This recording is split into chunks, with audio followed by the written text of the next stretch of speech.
Stop what you're doing and take a seat. You won't believe the tragic tale of Isabella Rossellini's life, and you must see it through to the very end to see why it's so depressing. Isabella, the daughter of renowned filmmaker Roberto Rossellini and movie star Ingrid Bergman, was born into Hollywood aristocracy. Her early years were lavish, but also filled with profound tragedy. She lost her father when she was 16, and she witnessed her mother's death from illness when she was 26. The foundation for a life that would combine silent grief with beauty and brilliance was laid by those early blows. Isabella was surrounded by art and movies while growing up in Europe, alternating between Stockholm and Rome. She inherited her father's boldness and her mother's emerald eyes, and by her early 20s, she was winning movie roles and modeling for high-end designers. But beneath the glitz, Isabella was carrying the sorrow of a young child. She struggled to fill Roberto's void by immersing herself in her studies and travels after losing him in 1977, which felt like the ground shifting beneath her feet. Then, 5 years later, Ingrid suffered yet another devastating blow when she passed away from breast cancer. Now an adult, Isabella buried her mother too soon and had to face the world without her beacon of light. Isabella has said in interviews that those years were a haze of red carpets and tears. She found comfort in her artistic endeavors, including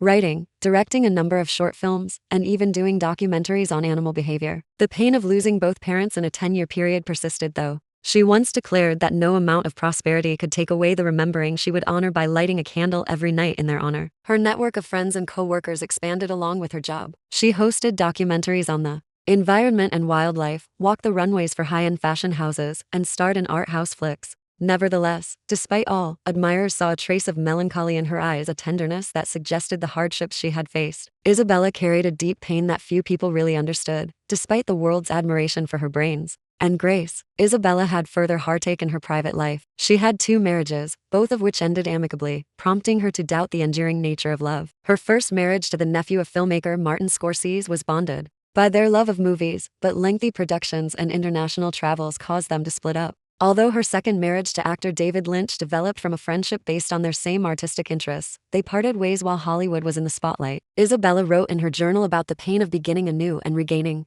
her heart's trust every time she said farewell. When she became a mother, her tenacity was evident. Her son Roberto, named after the father she lost, was born in 1993. Isabella spoke of being both happy and afraid as she held him for the first time, happy about the new life and afraid of losing another love. She discovered meaning in raising Roberto, telling him about his grandparents, and helping him understand grief as a part of life's intricate fabric. Being a mother gave her courage and a purpose to love a kid despite suffering. Isabella also had to deal with a new kind of tragedy during this time, the public's interest in her family's previous problems. Ingrid fled Hollywood for Rome to be with Roberto, causing a tabloid frenzy and ecclesiastical condemnations. Her parents' 1952 marriage had generated a worldwide controversy. Isabella was still being questioned about that controversy decades later, as though the transgressions of one generation should continue to plague the next. She handled it coolly, telling reporters that her labor and compassion in every project characterize her, not controversy. Isabella has focused on conservation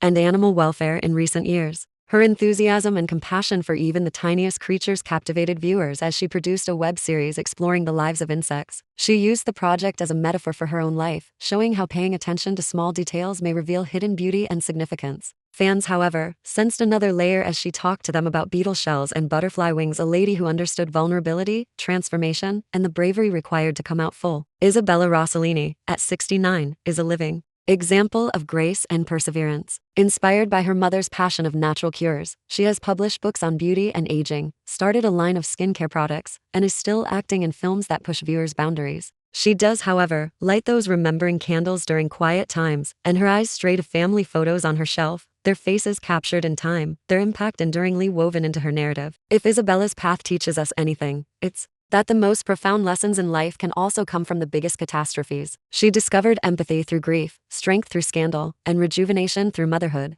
Her narrative serves as a reminder that beneath every sophisticated ensemble and composed smile lies a heart molded by both happiness and sorrow, and that getting to know someone well entails respecting every stage of their life. Think about Isabella's journey for a bit before you scroll away. It serves as a reminder that we all bear our own losses and victories, and that resiliency can transform tragedy into a positive force. It is not merely a story of Hollywood highs and personal lows. Make sure to subscribe right away if her story touched you and you'd like to see more stories of people who have overcome adversity and found hope. It only takes a click to start your next inspirational journey.